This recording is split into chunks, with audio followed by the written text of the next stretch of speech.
दिल ये ना जाना, हाय हाय ये जालिम ज़माना। उर्दू अफसाना निगारी के खूबसूरत उन्वान सादत हसन मंटो का शुमार एक ऐसी अदबी शख्सियत के तौर पर किया जाता है जिनकी कलम ने अपने वक्त से आगे के कई ऐसे अफसाने लिख डाले जिनकी गहराई को समझने की दुनिया आज भी कोशिश कर रही है। नंगे सच से नजरें फेरने के लिए उसे फहशी का नाम देने वाली दुनिया को सच की बदनुमा तस्वीर भी मंटो ने ही दिखाई।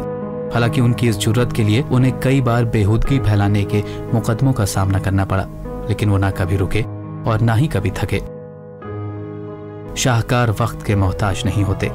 मंटो ने इस बात को लफ्ज ब लफ्ज सही साबित करते हुए महज 43 बरस की जिंदगी में उर्दू अदब को बेहद खुशहाल किया। बंटवारा हुआ तो लाखों लोगों की जानें गई, दंगे हुए, कई लोग बेघर हुए, कई लोगों को अपनी मिट्टी छोड़कर जाना पड़ा। 20वीं सदी के बीच में ही दुनिया को अलविदा कह गए इस अदीब की सोच की गहराई का अंदाजा लगाना आज भी आसान नहीं है। शुरुआत में मंटो को दंगों, फिरकावाराना वारदात और तवाइफों पर कहानियां लिखने वाला एक आम अदीब माना गया था, लेकिन दरअसल मंटो की कहानियां अपने इख्तिदाम के साथ खत्म नहीं होती हैं। वो अपने पीछे इंसानी जज्बात को छू जाने वाली सच्चाइयां छोड़ जाती हैं। उनकी सपाट बयानी वाली कहानियां फिक्र के नए आसमान को छू लेती हैं। मंटो के 19 साल के अदबी सफर से 230 कहानियां, 67 रेडियो ड्रामा और 70 मजमून मिले। अपनी कहानियों में तकसीम, दंगों और फिरका परस्ती पर जितने तीखे तंज मंटो ने किए, उसे देखकर एक तरफ तो ताज्जुब होता है कि कोई कहानी निगार इतना निडर और सच को सामने लाने के लिए इतना बेरहम भी हो सकता है, लेकिन दूसरी तरफ यह हैरानी भी होती है कि अपनी इस कोशिश में इंसानी जज्बात की डोर मंटो के हाथों से एक पल के लिए भी नहीं छूटती। मंटो कहते थे कि जब कलम मेरे हाथ में ना हो तो मैं सिर्फ सादत हसन होता हूँ, जिसे ना उर्दू आती है, ना फारसी, ना अंग्रेजी, ना फ्रांसीसी।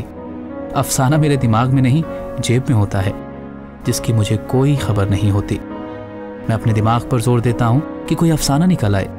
कहानीकार बनने की भी बहुत कोशिश करता हूँ, यहाँ तक कि सिगरेट फूंकने लगता हूँ, मगर अफसाना दिमाग से बाहर नहीं निकलता। आखिर थक हार कर एक बांझ औरत की तरह लेट जाता हूँ।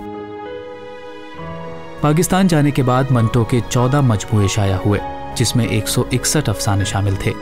मुंबई के अपने पहले और दूसरे क़याम के दौरान मंटो ने अदबी तहरीर के अलावा फिल्मी सहाफ़त और फिल्मों के लिए कहानियां लिखी, जिसमें अपनी नगरिया, 8 दिन और मिर्ज़ा गालिब खास तौर पर मशहूर हुई।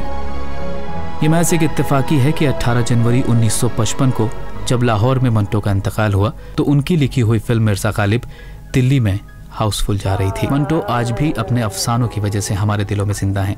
बस ज़रूरत है माजी की यादों पर पड़े धूल को साफ करके उन अफसानों को एक बार और पढ़ने की।